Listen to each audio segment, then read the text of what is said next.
এই মিস্টার খান, তোর মেয়েকে ভালোবেসেছি বলে আমার সাথে এভাবে ছলনা করলে কেন?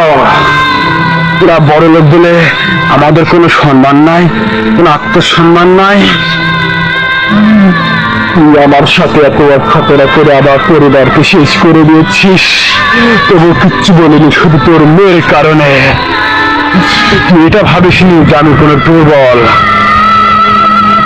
আমি প্রতিশোধ রাখতে জানি বা করতে জানি, শুধু তোর মেয়ের মুখে তাকায়া আমি আজ পর্যন্ত কিচ্ছু করে নাই, কিন্তু আর কোন সহ্য করব না। যদি আর আমার ভালোবাসার সাথে যদি কোনো ছলনা করতি, তোকে মারতেও আমি দ্বিধা করব না। একটিবার মনে করে রাখিস, ভালোবাসার বন্ধন সবচেয়ে বড় বন্ধন, আর এই বন্ধনকে যদি রাখতে চাস, তোর দিল্লিতে চাষ বাস আমি ধ্বংস করে দেব মাটির সাথে, কেউ ঠেকাতে পারবে না। তারা মারবে কেনে লাশ করে কবরস্থানে, খবর দেখাবে টেলিভিশনে।